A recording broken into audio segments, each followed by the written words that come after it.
description of each. And we stated that this is a progression.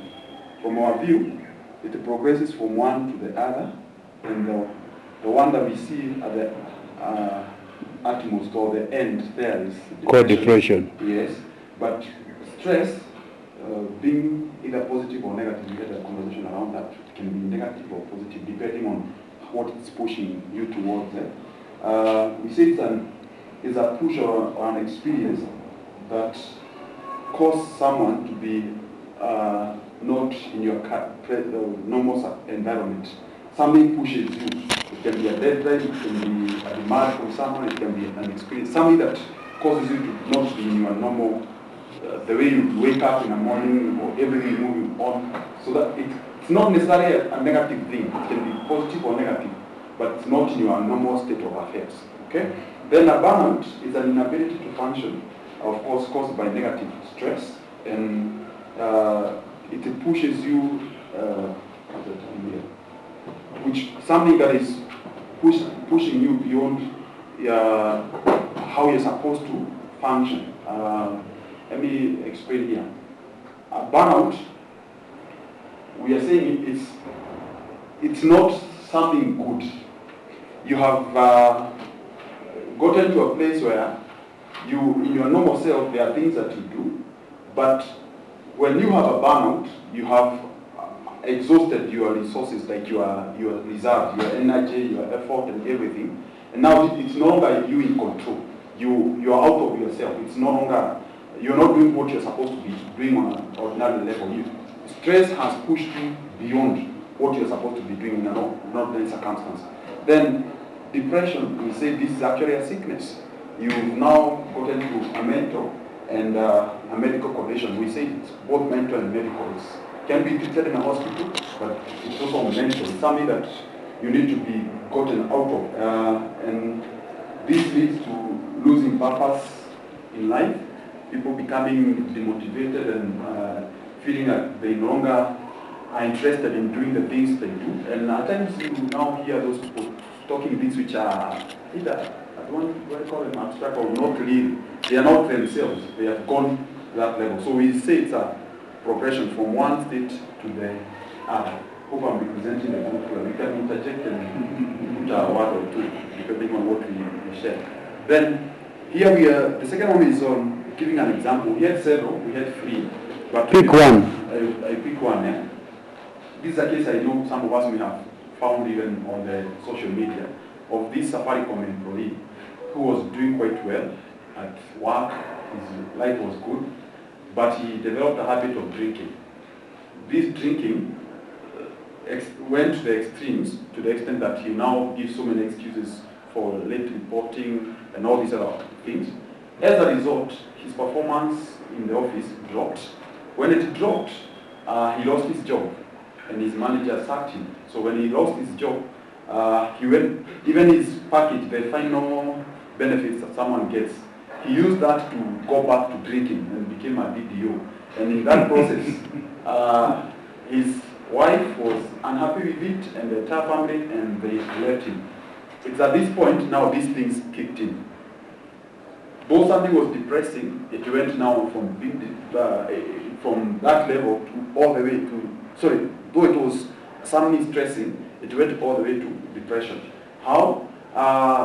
When he lost his job, though he was doing finally and many objectives about life, drinking, when it pushed, it attacked, or I don't know whether that's the right term, put pressure on his resources. He has limited resources, and then in the process of this, the wife departs and the children go.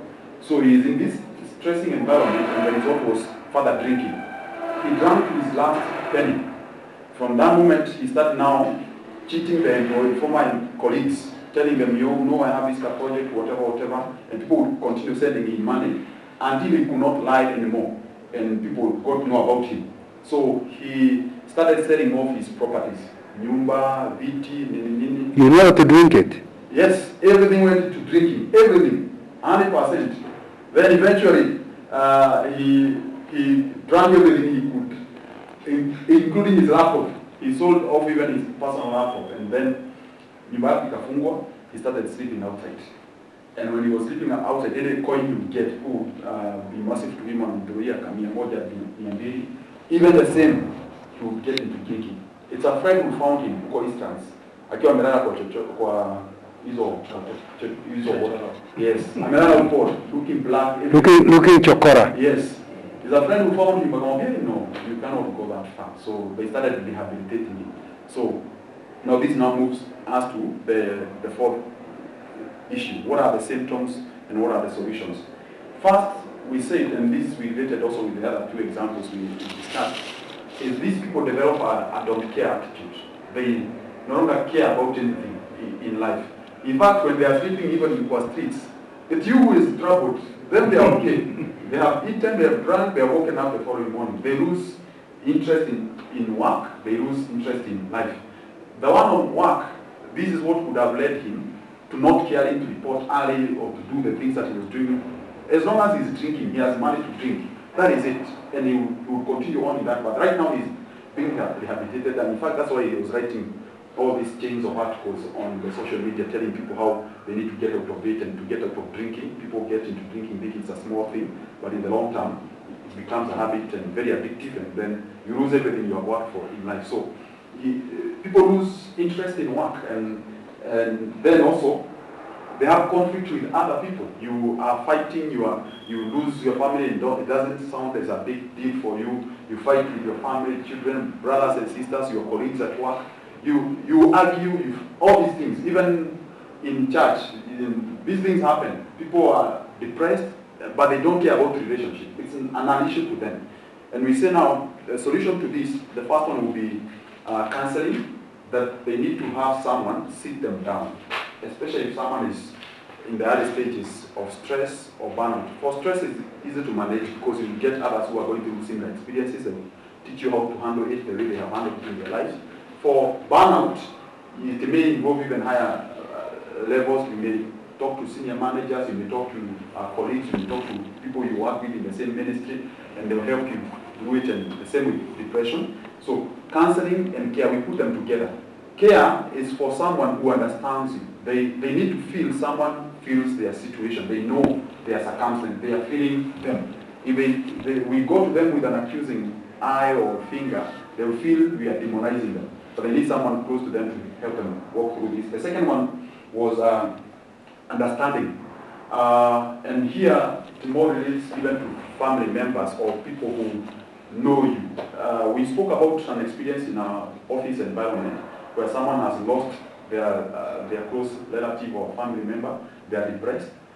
But if they start reacting in a depressed way or in a certain way that tells you that this person is going through a hard experience, the best thing we can do to them is to understand them. We sit with them, we go through that with them. Several examples, like one of my colleagues was sharing, where a teacher has lost a husband and then they are no longer interested in work. And it's very easy for the principal to say, we are sacking you or transferring you to another school. But if that principal can work with that person through that mourning period or through that experience, they will recover from it. I go quickly to my last question and hope I'm not taking too much time. What would cause even the best of us to suffer any of the above? And we are now talking of us. Yeah. And the first thing we say is loss of a close relative. We are talking of death here. If one of us would lose a child, a wife or husband, a brother, an uncle, a dad, that can easily switch someone from being a very normal, ordinary believer, teacher, preacher, to the other side. That's what we call a trigger. Yes, it can trigger you to go to the other extreme, and you lose even interest in ministry and such other things. The second one was losing an income or a source of income or a job. We said if your source of livelihood is cut short abruptly or something happens, then there is a quick, someone can switch from one normal state to the other extreme because you start thinking about bills, your future, and all of things. Then we talked about midlife crisis. And here we talked about a few things. In midlife crisis,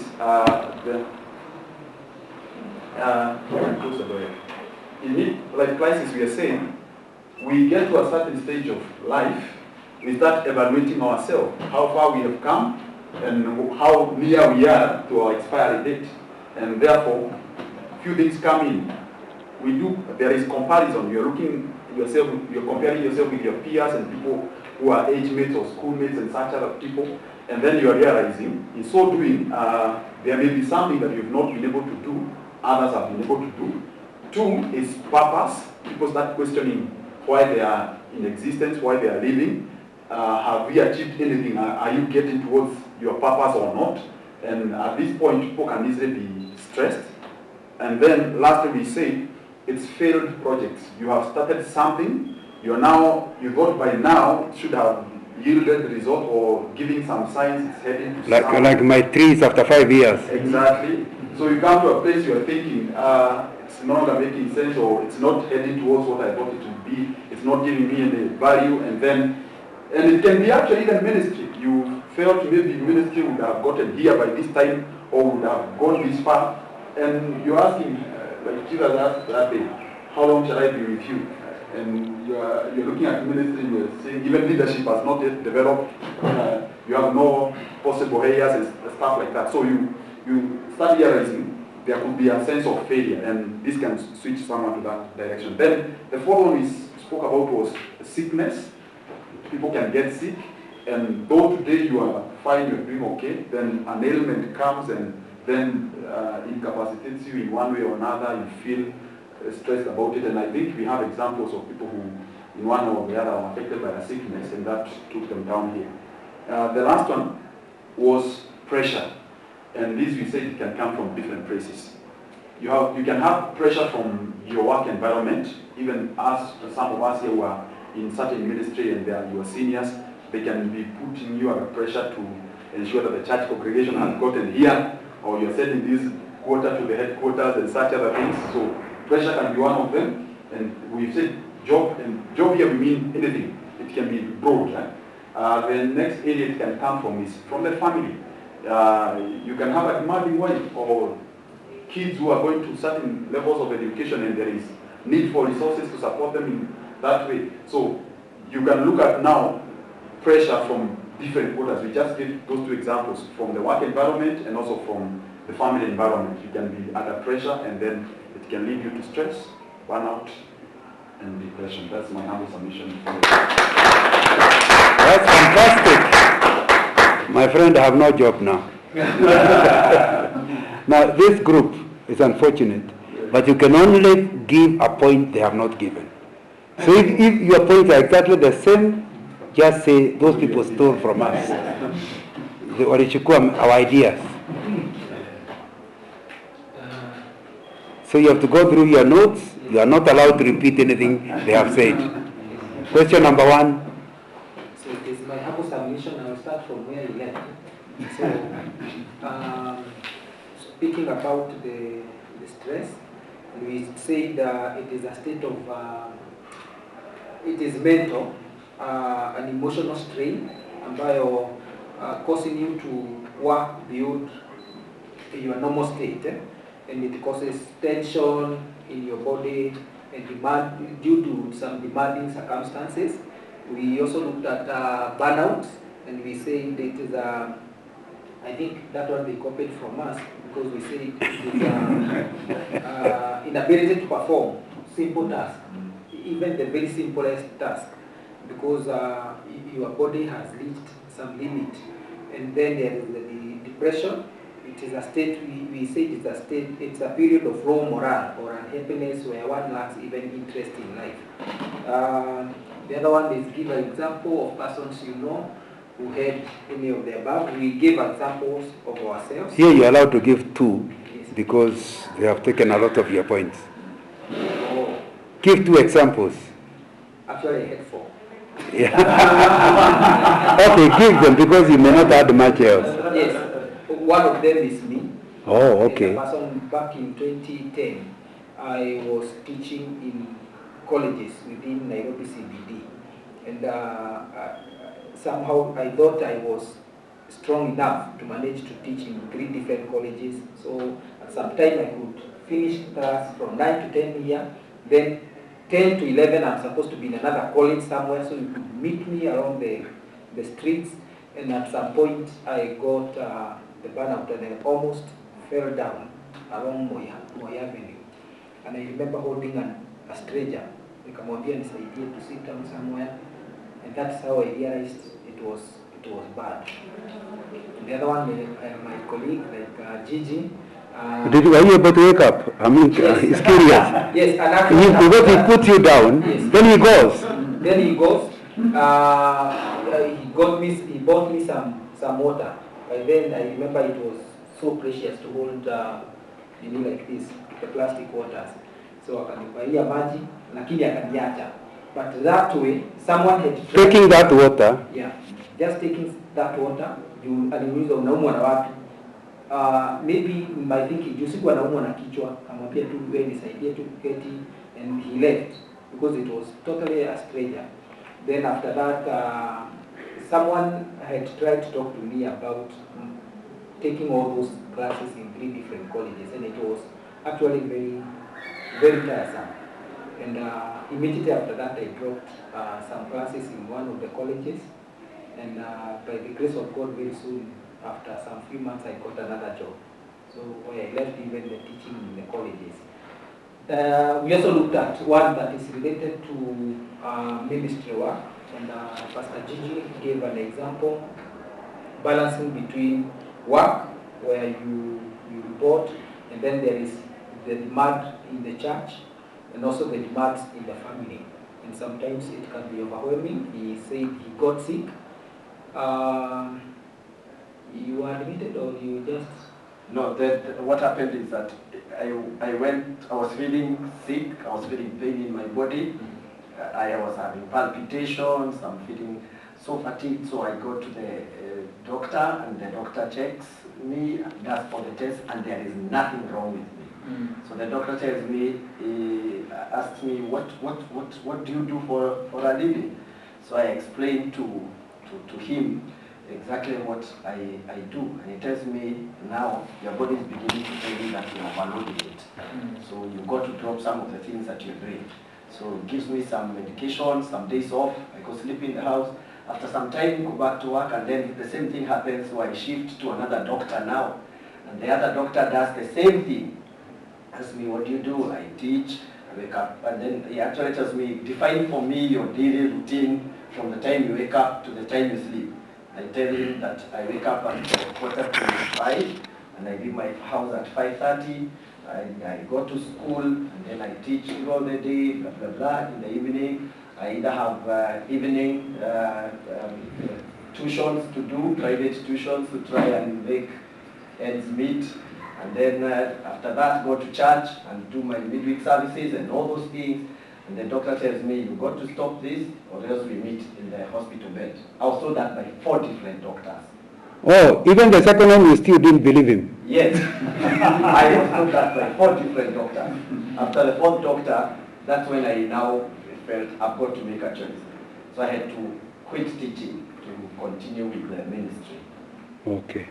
Yeah. So there is also another example,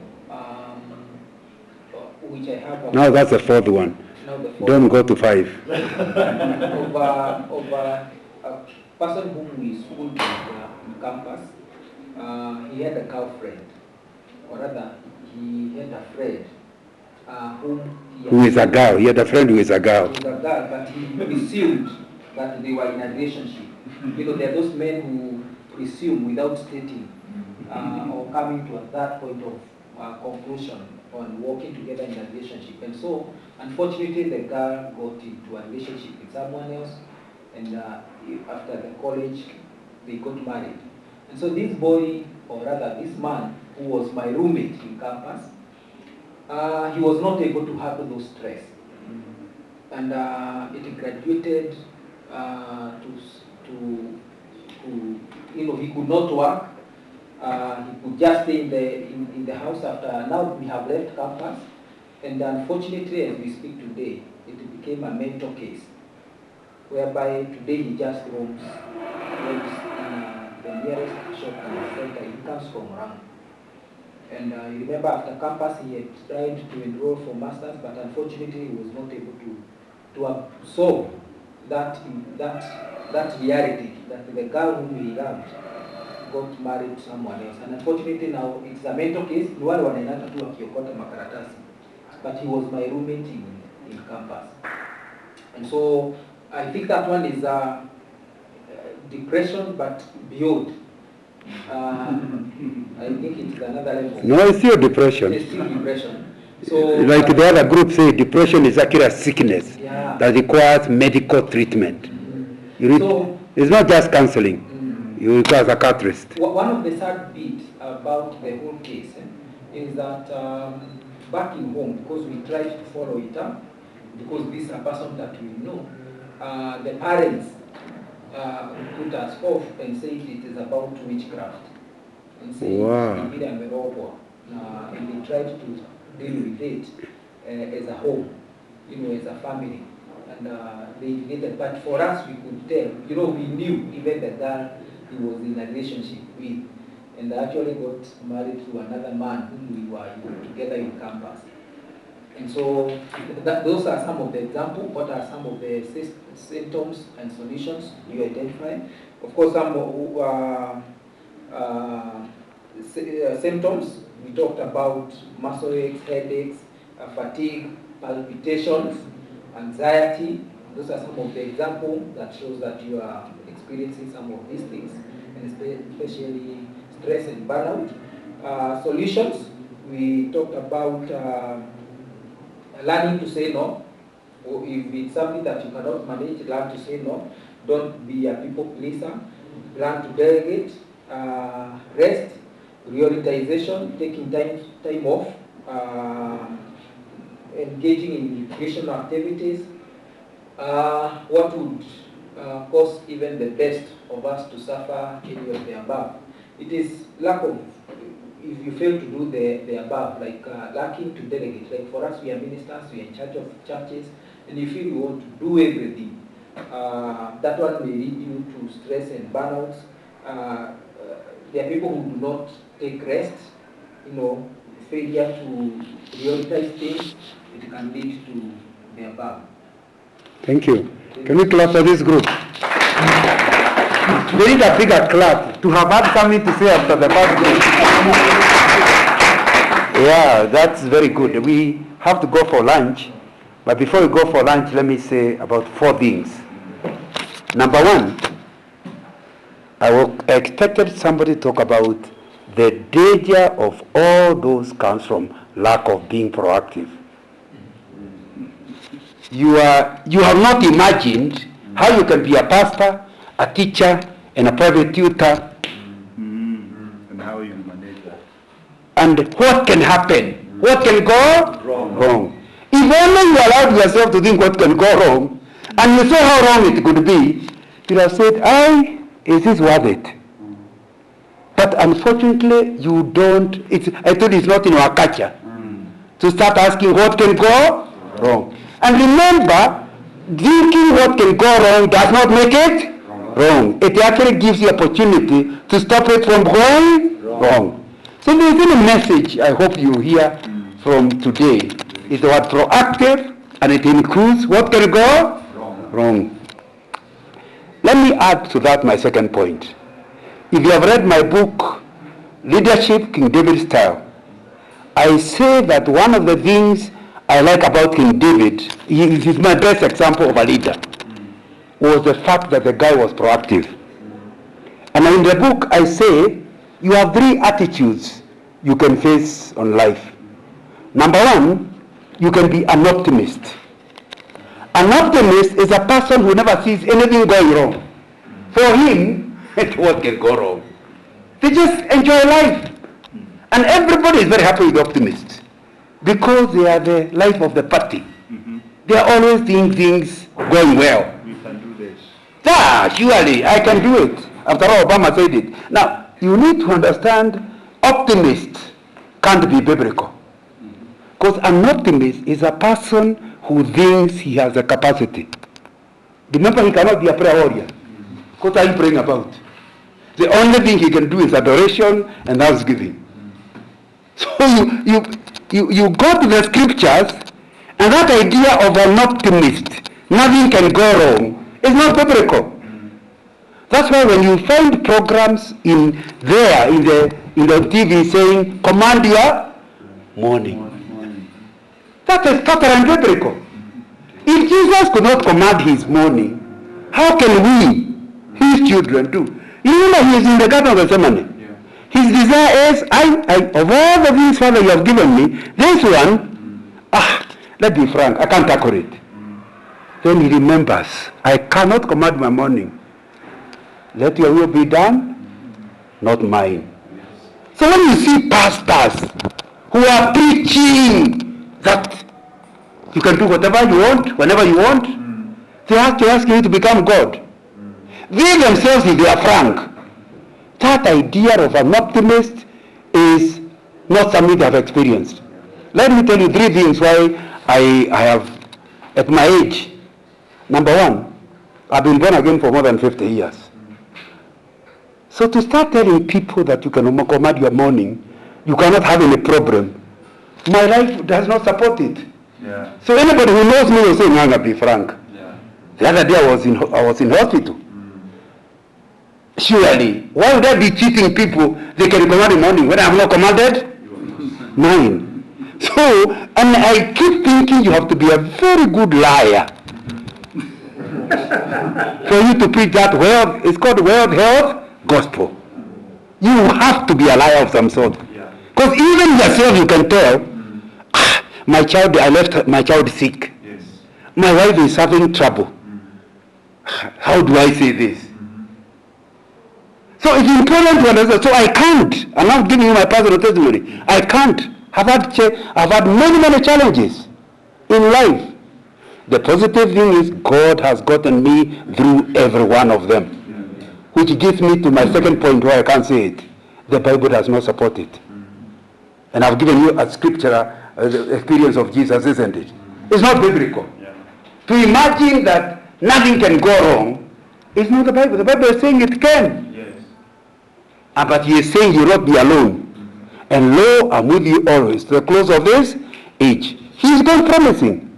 So I have to admit I don't have a biblical basis to be an optimist. But the other thing why I don't support it is because I told you I'm a reader of biographies. I have not read a single biography. Whether it's our friend who started China in admission, or it is John West, I've read all of them. Or as many as I can get my hands on. I have not found one person whose life went without a challenge. I don't have a single example of a Christian where everything worked without any challenge. God always allowed something. The greatest of them, the reason we call them great is because they were able to go through some challenge. So, my experience doesn't allow it. The Bible does not support it. And biographies don't show it. And by the way, even Christian biographies, you hear Paul when he is talking about his life, he says, he actually lists the number of sufferings. How many times he was beaten? 40 less? 1.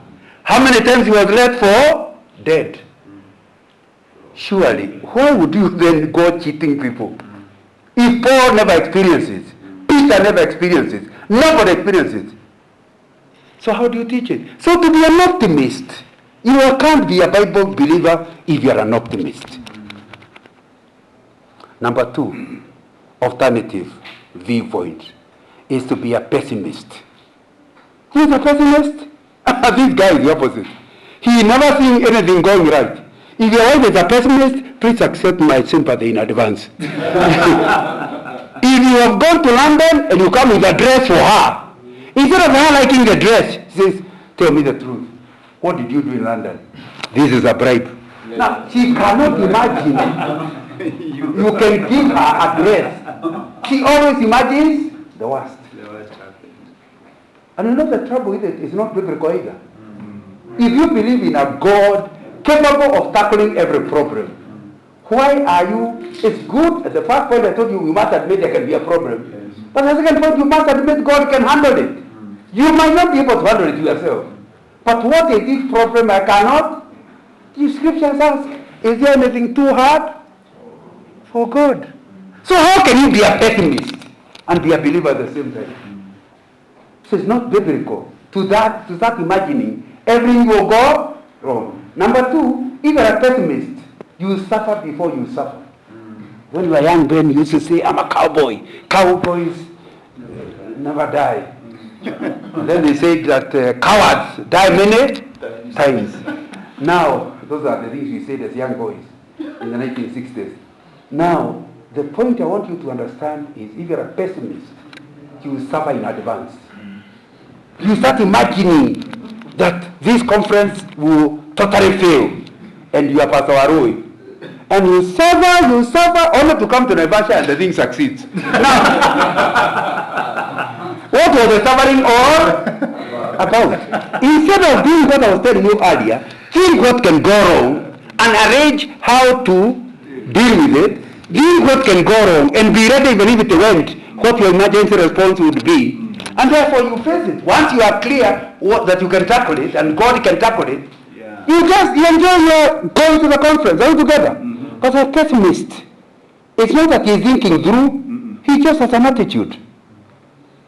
So you can't call yourself a Christian and be a pessimist, because the scriptures promise he is a God who can do anything and everything. If you came to my CU in 1969, you would hear a song we sang, my God can do anything, anytime, anywhere. My God can do anything. He makes the deaf, he makes the lame to rise and walk, the deaf to hear, the blind to see. My God can do anything. But I like the beginning. My God can do anything, anything. Anytime, when you are young, now those days I was young, when you are older, anytime. Anywhere, the camels, they don't matter. God can do it. Now, if you believe, like that chorus taught us in our early years, how can you be a pessimist? To start imagining your life will always go bad, it's not to be a believer. So, both the optimist and the pessimist are unbiblical. And it's a wrong place to be. So what do I recommend? Be a realist. Who is a realist? A realist is somebody who always faces an issue. Thinks about what can go right, just like an optimist. Thinks about what can go wrong, just an optimist, but doesn't follow either. He looks for what is realistic. That is a realist. And that's what the biblical, that's what can be supported by the Bible, being a realist. And that's what David was. David has been waiting for 14 years for the anointing to work. Then finally the guy died. People said, now to become king. He said, no. He didn't agree to become king. He waited for the people to pick him. Although he knew he was anointed. Finally it turned out he was right. Only 2 tribes. You know that. The first 7 years of his life, he was not ruling 2 tribes. It's only after that the other 10 tribes came along. You can see David was a realist. He knew God is, but these are human beings. And so it did not put him at, he was willing to rule the 2 tribes. Those are the wins. Now that's what we mean by realism. And what you are saying is, if you are a realist, you are likely to get stressed. And you are likely to progress to burnout. And you can never be depressed. Because if you have not through about it, you know it would happen. It will be, you will now create systems that, in other words, anything you do, you give it in God's hands. And if it's in God's hands, you say, let your will be done. If you leave it at that level, then obviously when he fails, you don't get depressed because he has failed. You left God to do whatever is right. So when it fails, your life is not tied up to the failure of the project. Your life is in God's hands. If your church collapses and there's nobody willing to turn up, you had handed over the church to God. It's his church. It succeeds, doesn't succeed. It's about him, isn't it? So you become without a church and you're not depressed because it's in God's hands. That's really what you're talking about. The moment you start defining yourself by a project, that project will bring you into depression. Find a way of defining yourself with God, not with a project. And that way, nothing will make you enter into stress. Because you allow it can happen. I've written another book which I would recommend you look at. It's called The Secret of Contentment. Or rather, The Secret of Living Stress-Free Life. And I've also given a few talks in YouTube on that one. How to live. In other words, you are living a life full of pressure and a lot of things, but somehow, I live a very busy life for the last, like now, I've already shared a few, you know that I had some people I meet, tell me, how is Focus? Because they assume I'm not the employee of Focus for me to be running campus all that way. So I ask, what do you mean? You mean you are not working for Focus? People don't believe I work for Shell at any time. Because I told you from 1977, I've been registered in campus. But I was doing that and I was still an employee. And if you want to know I worked, I rose up, right up to top management in Shell. They will not promote you for not working. So I'm fully at work and fully in the ministry at the same time. And many things will fall off. What kills me? Not tying myself. My success is not defined by my promotions at work or by what the children, even with the children. They pass, they fail, they don't define me. I'm not the one who had the exam. So if they fail, sorry, I wish you passed. That is not me. I'm not communicating. Yes. And I say that because some of you, your children are about to do KCPE. Am I right? They are doing. You are doing. Yes. Well, you must remove yourself from the child. You are not you. If they pass, some people say, my son is a lawyer. That's not you. You failed from 4. And no amount of passing of your son will stop you having a failure certificate in Form 4. So don't define yourself by your children. God has given you a definition, isn't it? Enjoy it. Now, if you live that kind of life, can you see you never get stressed? And that's very important. And I thought we should say that as a conclusion. Then after lunch, we look at a few things I've said there. May the Lord bless you. Amen. Meetings back to Aroi. Thank you. So we won't take more time. Let's go for lunch. It's 1:11.